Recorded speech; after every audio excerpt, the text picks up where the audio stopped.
Hello guys! Welcome po sa Stock Market for Beginners. Ito po ang Basic Concept Series, Lesson number 4. Things you need to know about the Philippine stock market. So ang pag-uusapan po natin mga bagay na specific lang po sa Pilipinas. Okay, so kasi marami po tayong information na matututunan na maaari pong applicable sa ibang bansa, no? Pero sa atin po, kung dito po tayo mag-invest sa Pilipinas, dapat alam po natin, no? Yung mga bagay na specific po sa atin sa Pilipinas para makagawa po tayo ng better decision at mas maintindihan po natin, no? So unang-una po, iisa lang po ang exchange sa Pilipinas, iisa lang po ang stock market sa Pilipinas kasi maliit lang po ang Pilipinas at kokonti lang ang company po sa atin. Kaya iisa lang po talaga no?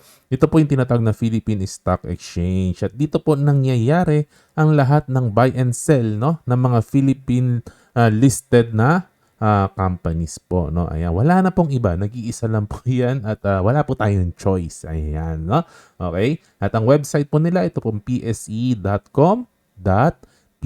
So to learn more about the PSE at mga companies na listed po doon, ayan, nandito po ang official na source, bisitahin po natin, no? At hindi ko na po masyadong i-explain sa inyo ang trading cycle, pero actually behind the scene, no, pag tayo po ay bumibili o nagbebenta ng stocks, ang dami pong nangyayari po sa likod po niya, no? At pero hindi naman po ganun ka-importante yung technicalities po nito, no? Basta importante yung ating decision making po, no, when we buy or when we sell stocks po, no? Ayan. At next concept na ituturo ko po sa inyo, yung tinatawag na index. So pag sinabing index, ito po ay benchmark, no? Ayan. Ibig po sabihin, no, sa Pilipinas, ang benchmark po natin, ito po tinatawag na Philippine Stock Exchange Index. Ito po yung pinaka-main na index po natin. Ibig po sabihin ng index, representative po ito ng market po natin. So ito pong si PSE, si Philippine Stock Exchange, namili po siya ng 30 no na companies po no na magre-represent po sa buong market natin. Ayan. Parang ano lang po ito no, team representative. 30 companies out of the 300 po no. At ang selection po nito no ay dapat po malalaking kumpanya po ito at medyo solid po siya at nire-represent po yung iba't ibang sector po no ng klase ng negosyo sa Pilipinas para ma-represent niya po talaga yung buong stock market, no? At ito po yung tinatrack po ng maraming tao para lang po maintindihan natin na ng mga investor agad-agad kung ano ang nangyayari sa Philippine stock market. Kasi typically, kung ano yung nangyayari sa top 30 companies sa Pilipinas, no? Kung tumaas po yun o bumaba, parang nararamdaman mo na rin kung ano yung nangyari sa the rest of the other stock. So parang ganun po yun. And anyways, i-expound ko pa po later ito pong PSEI in another video. Okay? Yan. At ito po si PSEI, natatrack po natin no, yung price po niya. Itong top 30 stocks po na to ay pwede po nating tingnan ito sa iba't ibang website kung tumataas ba o bumababa ang presyo po niya no, sa market. Ayan. Okay? So, at ito po yung composition po niya nung ginawa ko po yung presentation po na to, no? Ito po yung top 30 companies po na yun, no? Ayala Corporation, Aizen, Aboitiz, Alliance, at marami pa pong iba. Ayan. Makikita po ninyo dito, karamihan po talaga dito, mga sikat po, no? Mga ano po talaga ito, household names at kilalang kilala na po natin. Okay? Ayan, no?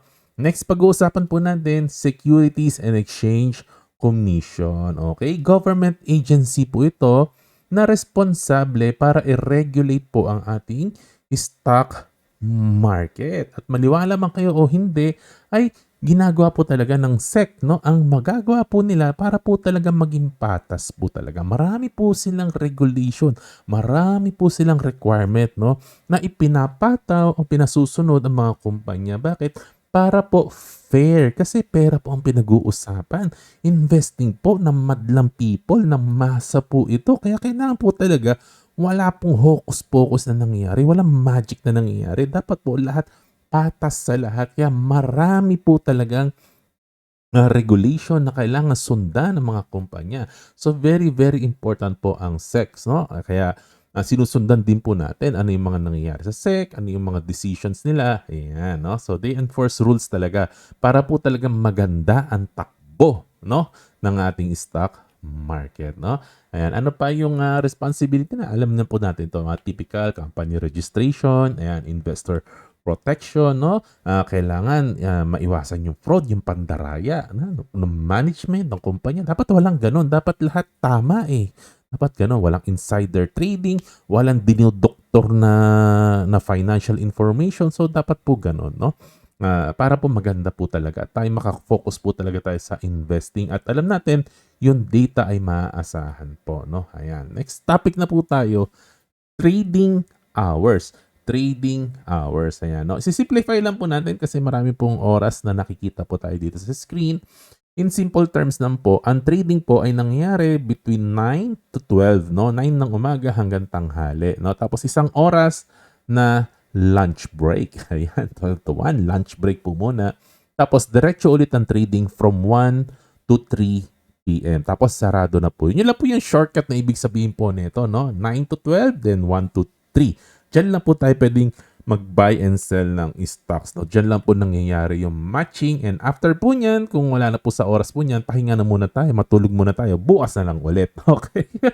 Okay, trading days naman. No? Kailan bukas ang market? Anong araw bukas ang market? No? Monday to Friday. Wala pong Saturday and Sunday. No? Tapos pag holiday, sarado din. Wala rin po yung stock market kapag holiday ng Pilipinas, no? Holiday ng Pilipinas ang sinusundan ha, hindi po holiday ng US, Pilipinas po. And certain non-working days pag dineclare po ng presidente na may araw na walang pasok, ay sarado din po, malamang-lamang po. So always check po, no, announcement ng PSE for more details. At last na topic po natin, fees and taxes. So pag tinignan po natin sa website po ng PSE, no, ay marami po itong calculation na sinasabi, no? Pero i-shortcut ko na lang po sa inyo at i-incorporate ko na po dito yung bagong batas na sinabi no effective na po July 1, 2025. Ano po 'yon? I-shortcut na lang po natin, no? So pag tayo po, no, ay bumili ng stocks, no? Typically po for most brokers po, no, typically kasama na po yung taxes, kasama na po yung fees ng broker, no? Usually po, pag bumili tayo ng stocks, around 0.30% nung total na purchase price po natin. Yun ang magiging charges po natin. No? Kung tayo naman ay magbebenta ng stocks, kung ano yung total amount, mga 0.40% ang total na magagastos po natin. So, hindi naman po ganun kalaki. No? At, pero po, mag-ingat lang po kayo kasi karamihan po ng online brokers po, no, wala na po silang minimum commission fee. So maganda po 'yon. Pero meron pa rin pong iilan broker, hindi ko na po sasabihin kung sino ha, na hindi po nila ini-implement yung no minimum commission fee, no. Meron po silang 20 pesos minimum na commission. So in that case, hindi po applicable ito pong binigay ko pong guideline po sa inyo. Pero most of the brokers po, no, na modern po, no, ito na po yung sinusundan nila, around 0.3% when you buy and 0.4% when you sell stock. So, minimal lang naman po, no? Ayan. At kayang-kaya po natin to pag tayo long-term investor kasi kung malaki naman po yung gains na tina-target natin, kaya pong i-absorb yung ganitong mga gastusan. At hanggang dito na lang po. Ako po ang inyong Kuya John. Nagsasabi, slowly but surely, yayaman tayo, no? Darating din tayo dyan. Basta patience na po. Tiyaga-tiyaga lang po, no? Ayan. So, God bless po sa inyo and see you on the next video. Bye-bye.